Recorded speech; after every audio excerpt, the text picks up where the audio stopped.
Welcome to my class of operating system. Today we will learn about protection and security. Protection. The process in an operating system must be protected from one another's activity.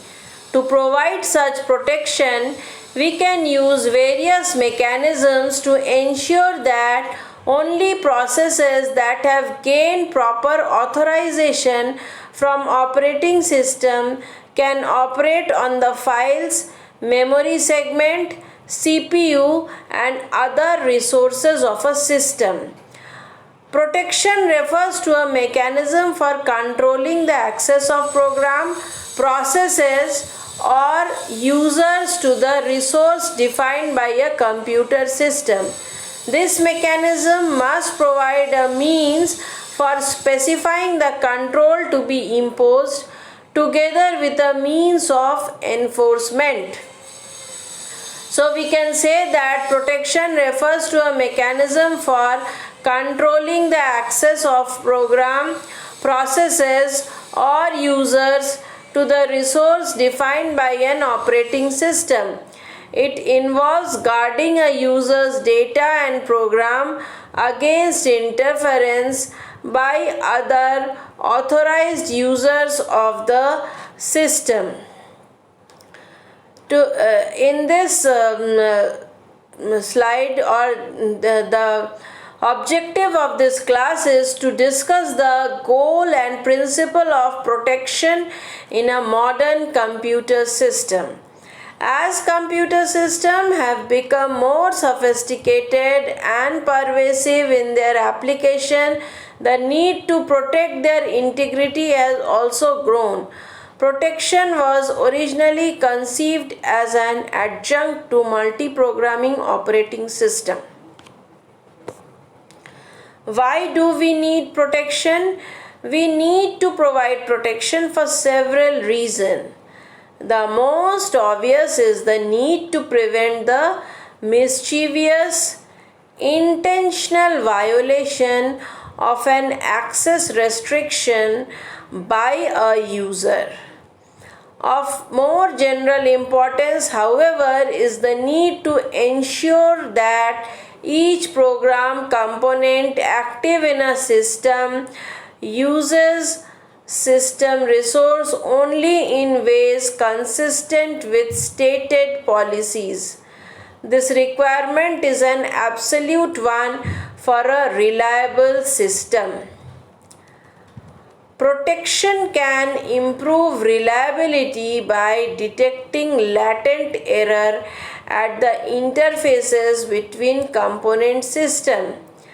Early detection of interface error can often prevent contamination of a healthy subsystem by a malfunctioning subsystem.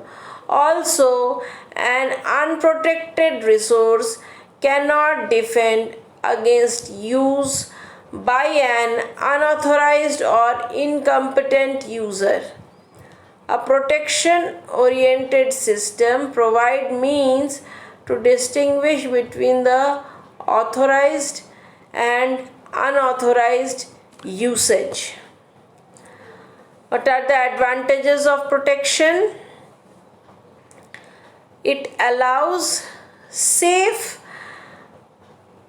sharing of a common logical address space or common physical address space. Considering the logical address space, if there is a directory of file that has to be shared among multiple users, the protection technique helps to accomplish safe sharing. Considering the physical address space, multiple users can have access to the memory. It also provides fair and reliable resource. The role of protection in a computer system is to provide a mechanism for the enforcement of policies governing resource use. These policies can be established in a variety of ways. Some are fixed in the design of the system, while others are formulated by the management of a system. Still, others are defined by individual users to protect their own file and program. A protection system must have the flexibility to enforce a variety of policies.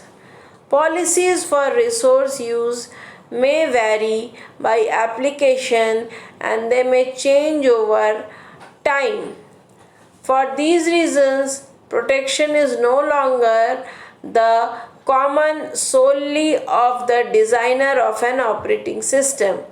The application programmer need to use protection mechanism as well to guard resource created and supported by an application subsystem against misuse. What are the goals of protection? Frequently, a guiding principle can be used throughout a project, such as the design of an operating systems. Operating system consists of collection of objects consisting of hardware and software. Each object has unique name and can be accessed through a well-defined set of operations. Protection problem to ensure that each object is accessed correctly and only by those processes that are allowed to do so. An operating system following the principle of least privilege implements its features, programs, system call, data structure so that failure or compromise of a component does the minimum damage and allows the minimum damage to be done. Facets to protection of information. There are two facets to protection of information. First is secrecy, another is privacy. Secrecy. It implies that only authorized users should be able to access information. Privacy implies that information should be used only for the purpose for which it is intended and shared. Operating system focuses on guaranteeing security of information and leaves the issue of privacy to the user and their processes. Computers implemented in a computing facility under the principle of least privilege can be limited to running specific devices, accessing specific remote host via specific service and doing so during specific time. Typically, these restrictions are implemented through enabling or disabling each service and through using access control list. Now we come to security. Security, it refers to providing protection to computer system resource such as CPU, memory, disk, softwares, etc. It involves guarding a user's data and program against interfaces by extreme entities, example, unauthorized person. Security attributes. Security is defined by three attributes: confidentiality, integrity, and availability. Confidentiality is the prevention of unauthorized modification of information by resources. Integrity is the prevention of unauthorized users, and availability is the prevention of unauthorized withholding of information or resources. Security actually it refers to providing a protection system to computer system resource such as CPU, memory disk, software program, and most importantly data and information stored in computer system. If a computer program is run by an unauthorized user, then he or she may cause severe damage to computer or data stored in it. So a computer system must be protected against unauthorized access, malicious access to system memory, viruses, worms, etc. Next, we reasons for taking security measures: to prevent loss of data, to prevent corruption of data, to prevent compromise of data, to prevent theft of data, and to prevent sabotage. These are the reasons for taking security measures. Security threats. What are the security threats? The external threat can be of two types, as direct threat and indirect threat. A direct threat is an attack on the system from a hacker or a distinguished insider.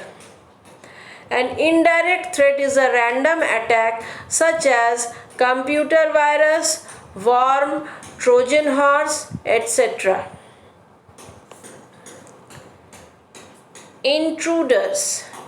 Intruders are viruses are two most publicized security threats. We identify three classes of intruder.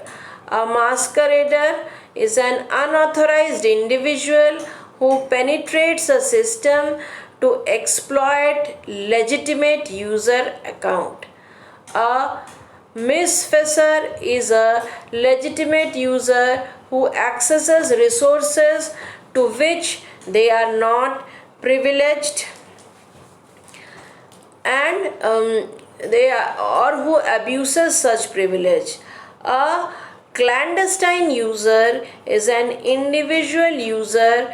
They can be referred to as insider or an outsider who seizes control of a system to evade auditing controls or to suppress audit collection.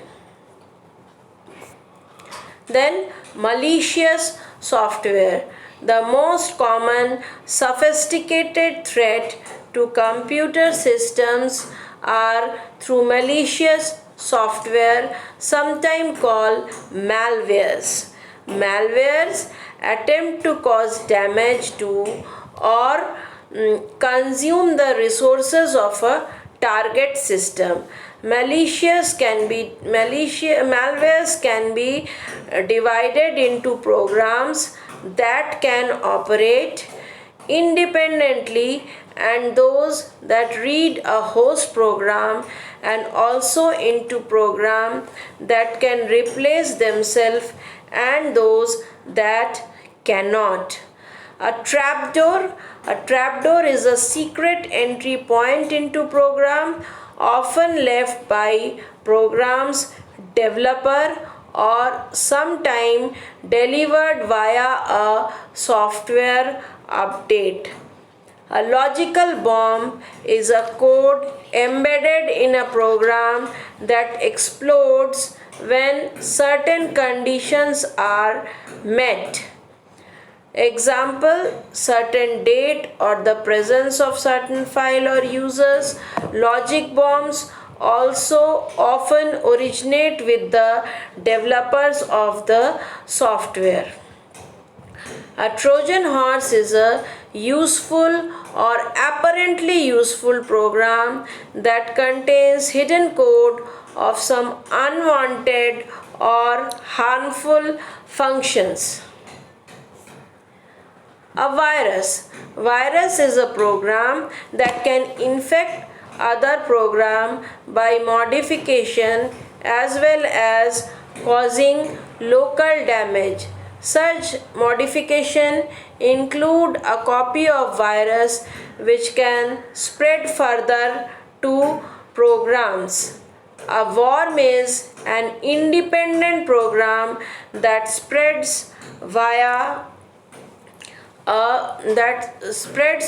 network connection, typically using either email, remote execution, or remote login to deliver or execute a copy of itself or another system, as well as causing local damage.